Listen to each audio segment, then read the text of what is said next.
Welcome, my friends, to Napoleon Hill Mastermind Journeys. Today I bring you perhaps the most powerful teaching I have ever shared. This is not merely another lesson in success principles.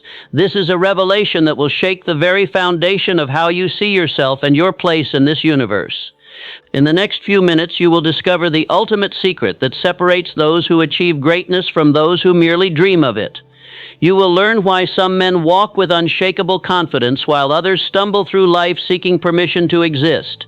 You will understand the spiritual law that governs all achievement and how to align yourself with the infinite intelligence that flows through every successful person who has ever lived. This teaching will reveal to you the divine authority that already exists within you, waiting to be awakened. You will learn the specific practices that transform ordinary men into extraordinary leaders. Most importantly, you will understand why action, not meditation, is the highest form of prayer, and how to move with such conviction that the universe itself must respond to your commands. Prepare yourself, for what you are about to hear will either transform your life completely or leave you exactly where you are. The choice, as always, is yours. Revelation 1. The Divine Recognition. Understanding your true nature. My friend, I must begin with a truth that most men spend their entire lives avoiding. You were not born by accident. You were not placed on this earth to merely survive, to drift through days without purpose, or to apologize for your existence. You were sent here by the same infinite intelligence that governs the stars, shapes the mountains, and breathes life into every living thing. Yet most men live as strangers in their own lives.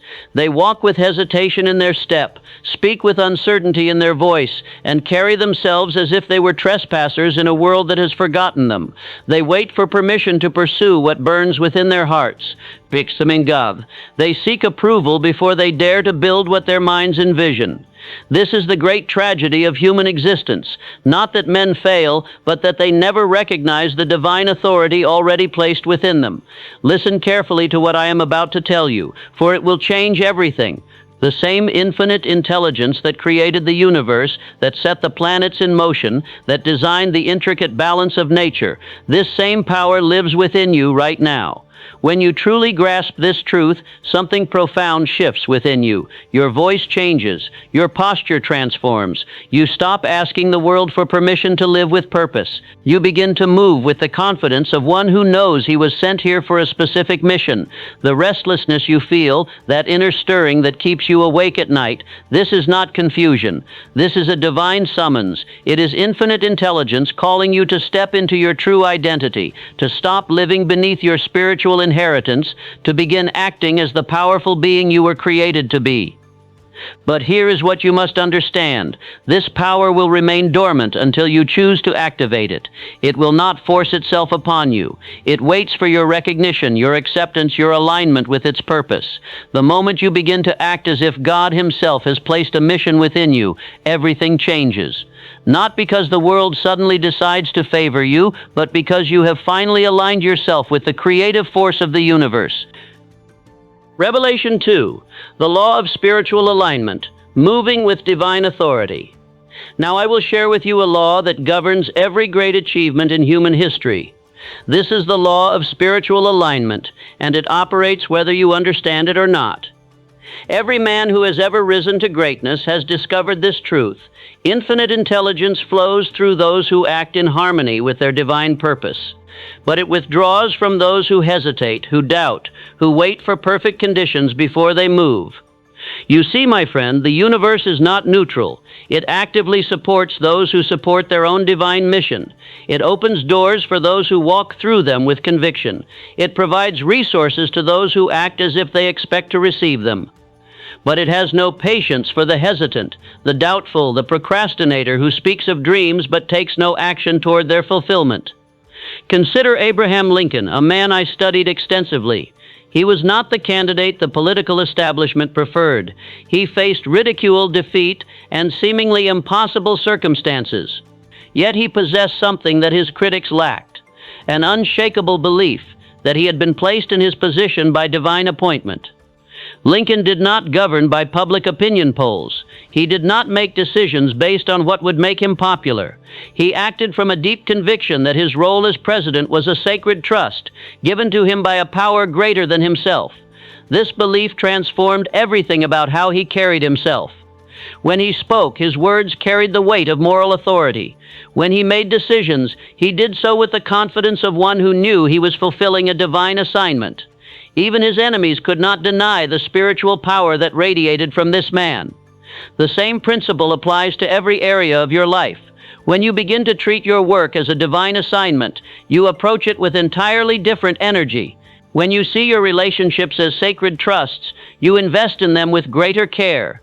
When you view your personal development as a spiritual responsibility, you pursue it with unwavering commitment.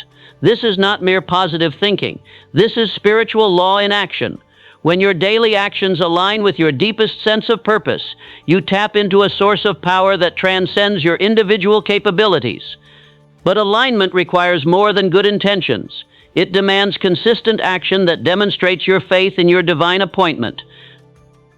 Revelation 3. The action imperative. Faith demonstrated through movement. Here is a truth that will liberate you from years of spiritual confusion. Faith without action is not humility, it is rebellion. It is a silent rejection of the purpose that has been planted within you. You may speak beautifully about divine will. You may study spiritual principles with great enthusiasm. You may even pray with apparent devotion. But if you do not act on the inspiration that comes to you, your belief is not real. The subconscious mind, which is your direct connection to infinite intelligence, does not respond to your words alone. It responds to the consistency between your words and your actions. When these align, you build spiritual momentum. When they contradict each other, you create internal conflict that blocks the flow of divine guidance. Let me tell you about Thomas Edison, a man whose life exemplified this principle. Edison did not wait for the perfect design before he began building. He did not require applause from critics before he started inventing. He did not demand certainty before he took action. Edison understood that movement attracts power. Every time he took action on an idea, even if that action led to failure, he was demonstrating faith in the creative process. Over 10,000 failed attempts to create the light bulb were not defeats. They were proof of his unwavering belief in the vision that had been given to him. Each failure brought him closer to success, because each action was an act of faith. And faith demonstrated through persistent action is the language that infinite intelligence understands best. You must apply this same principle to your own life. The idea that has been stirring within you, the vision that keeps returning to your mind, the goal that seems to call your name, these are not accidents. They are divine assignments waiting for your obedience. But obedience is not meditation. Obedience is movement. It is taking the next step even when you cannot see the entire staircase. It is building even when others question your blueprint. It is speaking your truth even when your voice trembles with uncertainty. Every morning, you must take at least one action that aligns with your chief aim. Not when you feel ready, not when conditions are perfect, not when others give you permission. Now, today, this moment. Because here is what most people never realize. The miracle is not what happens to you. The miracle is what happens through you when you begin to move in faith. Revelation 4. The discipline of controlled attention. Guarding your mental kingdom. My friend, you cannot carry divine power with a divided mind.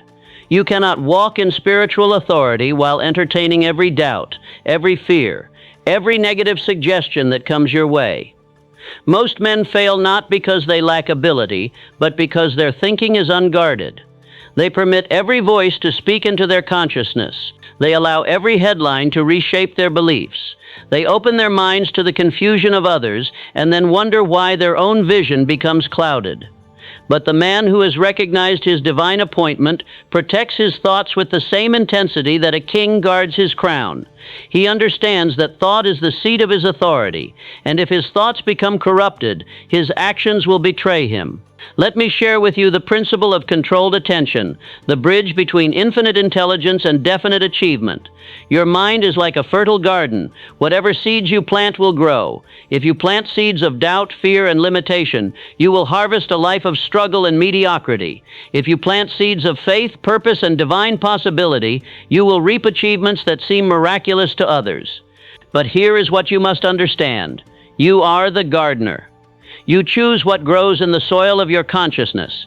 John D. Rockefeller understood this principle deeply. During the great financial panics that destroyed countless fortunes, while others were consumed by fear and uncertainty, Rockefeller remained calm, focused, and decisive. He did not absorb the panic of others. He did not allow newspaper headlines to dictate his beliefs about what was possible. While the world screamed in terror, he listened only to the quiet voice of principle within his own consciousness. Because his attention was disciplined, because his thoughts remained aligned with his purpose regardless of external circumstances, his results were inevitable. He did not have more luck than others, he had more focus. You must now become this kind of man. A man whose thoughts are trained, not random, directed, not reactive, disciplined, not impulsive. Every morning, before you expose yourself to the opinions and fears of others, you must first establish your mental dominion. Ask yourself this question: does this thought honor the divine calling within me? If the answer is yes, embrace that thought, nurture it, act upon it. If the answer is no, reject it immediately and replace it with a thought that aligns with your spiritual purpose. This is not merely mental discipline. This is spiritual warfare. You are fighting for the right to think your own thoughts, to maintain your own vision, to follow your own divine guidance without interference from the confused masses. Revelation 5. The power of spoken word. Programming your subconscious for success. Now I must teach you about one of the most powerful tools available to any human being, the science of auto-suggestion through spoken word. Every time you speak, you are programming your subconscious mind. The subconscious does not judge your words or evaluate their truth. It simply accepts whatever you say with emotion and repetition, then goes to work making your spoken words your lived reality. This is why the man who speaks doubt creates a life of uncertainty. This is why the man who rehearses limitation experiences repeated failure. This is why the man who uses the language of defeat finds himself constantly defeated. But it also explains why the man who speaks with conviction creates opportunities. Why the man who declares his purpose with authority attracts the resources to fulfill it. Why the man who affirms his divine appointment begins to live like one who has been chosen for greatness. Most men speak carelessly, never realizing that every word is a command to their subconscious mind. They say, "I hope," and program hesitation. They say, "I'll try," and install permission to quit. They say, "maybe," and guarantee uncertainty. But the man who understands his spiritual inheritance speaks differently. His words carry the tone of divine authority. His statements reflect the confidence of one who knows he has been sent here for a purpose. Let me give you the identity script that will reprogram your subconscious mind for success. You must speak these words aloud every morning before the world has a chance to contradict them. I am the man who was sent to build. I speak with divine authority. I act with spiritual certainty. My words create my world, and my world reflects my purpose. When you speak these words with conviction, something powerful happens within your subconscious mind. A new self-image begins to form. This new image carries expectations of success, assumptions of worthiness, and beliefs about what is possible for you. As this image strengthens through repetition, your subconscious begins to align your thoughts, emotions, and actions with this new identity. You begin to notice opportunities you previously missed. You begin to attract people who can help you achieve your goals. You begin to make decisions that a successful person would make. Charles M. Schwab rose from mill worker to president of U.S. Steel, not because of his technical knowledge, but because of the authority in his voice. When Schwab spoke, men listened, not because of his position, but because of his conviction. He understood that leadership is not about having power over others. It is about speaking with such certainty that others choose to follow your vision. You must now train your voice to carry this same authority. Every word you speak must align with the man you are becoming. Every declaration must reinforce your divine identity. Revelation 6. The sacred responsibility. Living under divine observation. My friend, I must now share with you a truth that will transform how you approach every moment of your life.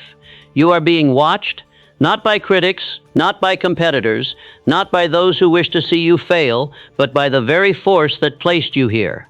You may think your private moments are hidden.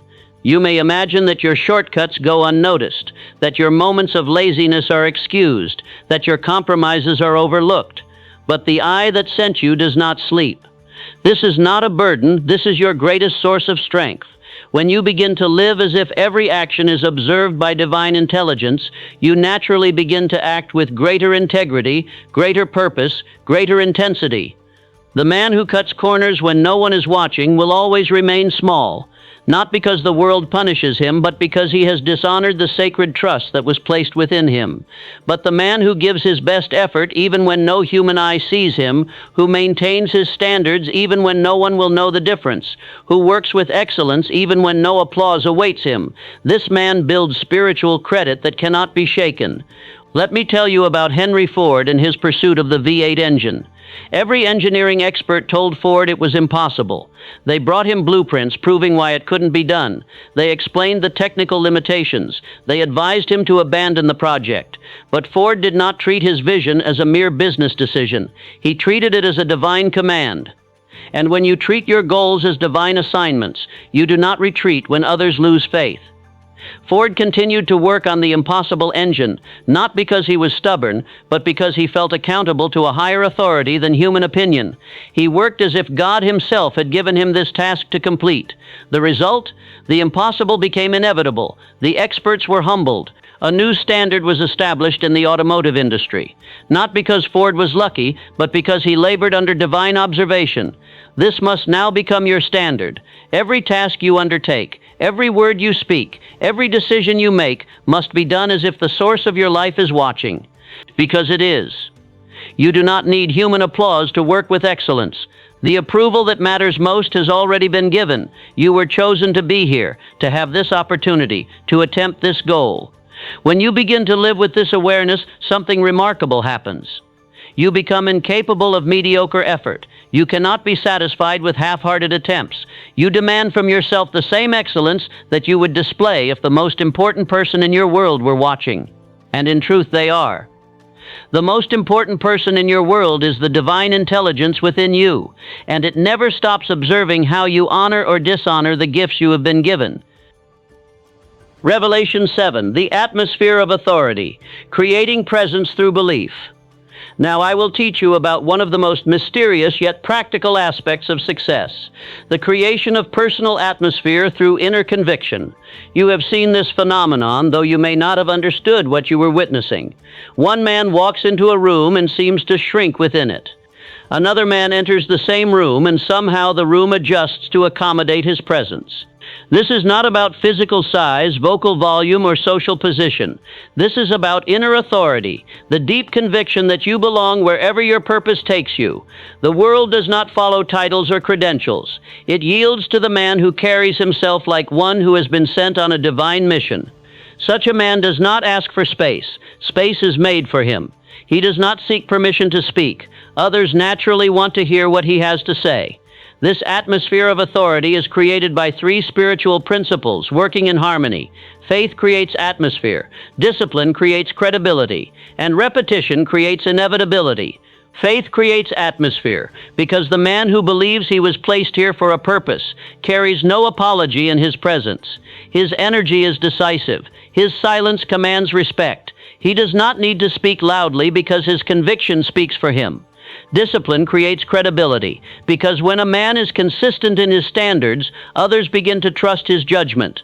His reliability becomes his reputation. He says what he means and does what he says, and this consistency gives weight to his words. Repetition creates inevitability because the man who persists in pursuit of his vision cannot ultimately be denied. He may be delayed, but he cannot be defeated because he has aligned himself with principles that are eternal. Andrew Carnegie exemplified these principles perfectly. He was not born into wealth. He had no elite education. He began with no significant advantages except one. He carried himself like a man who had been chosen for greatness. Carnegie did not wait to feel worthy of success. He acted as if worthiness had already been established by his divine appointment. This belief shaped every relationship, every decision, every business venture. He expected great things to happen through him, not out of arrogance, but out of alignment with his spiritual purpose. And because he expected greatness, he prepared for it, worked toward it, and ultimately achieved it. You must now adopt this same inner authority. Stop apologizing for your ambitions. Stop seeking permission to pursue what has been placed within your heart. Stop waiting for someone to tell you that you are allowed to think like a person chosen for success. You are already authorized. Your desires, your visions, your restless ambition, these are not signs of selfishness. They are evidence of assignment. They are proof that you were not born to blend in, but to stand out, not to follow, but to lead. Revelation 8, the daily discipline, building identity through repetition. My friend, transformation is not an accident. It is not the result of a single moment of inspiration or a sudden burst of motivation. True transformation is the product of daily discipline, the consistent repetition of thoughts, words, and actions that align with your divine purpose. You do not become powerful by hoping to be powerful. You become powerful by building power through deliberate daily practice. And this building requires a blueprint, a system, a sacred routine that you follow regardless of how you feel on any given day. The man who rises is not the man who waits for belief to come to him. He is the man who creates belief through repetition, who speaks his new identity into existence, who proves his transformation through consistent action. Let me give you the sacred system that will install your new identity. First, each morning you must speak your chief aim aloud. Your subconscious mind must be reminded every day what it serves. A mind left to drift returns to old patterns, but a mind directed with daily clarity aligns its energy with your command. Say these words: I demand of myself the complete attainment of my definite purpose through focused thought, decisive action, and unwavering obedience to my divine calling. Second, you must speak your new identity aloud. Your identity is not based on your past, it is based on your divine instruction. Speak it until your spirit accepts its truth. I am the man who was sent to build. I speak with spiritual authority. I act with divine confidence. I finish what I begin because I serve a purpose greater than myself. Third, you must take one specific action each day that proves this identity. Identity is not reinforced by what you say, it is strengthened by what you do. Each action must serve as evidence that you are becoming the man you declare yourself to be. Fourth, you must record your progress each evening. Write down what you proved about your new identity that day. What did you say that aligned with your purpose? What did you do that confirmed your divine appointment? What old pattern did you break?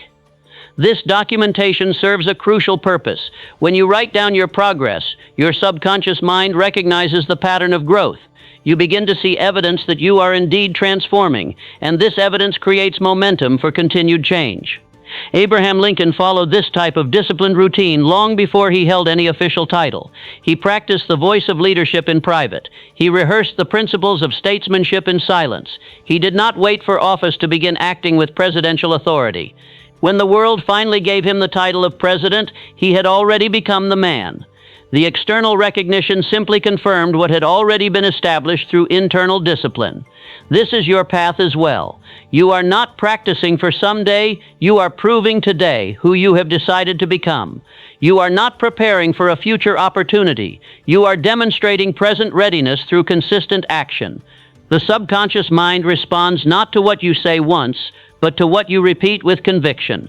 When your daily words and actions align, you build unshakable certainty, and certainty is the foundation upon which all achievement rests. Revelation 9, the movement imperative. Heaven responds to action, not intention. Now I must share with you the ultimate spiritual law that governs all achievement. Heaven does not respond to your prayers, your wishes, or your good intentions. Heaven responds only to your movement. All power, spiritual, mental, and material, belongs to the person who carries themselves as if they were placed here for a divine purpose and then demonstrates that belief through consistent action. You cannot live as if you are here by accident and expect a life of direction.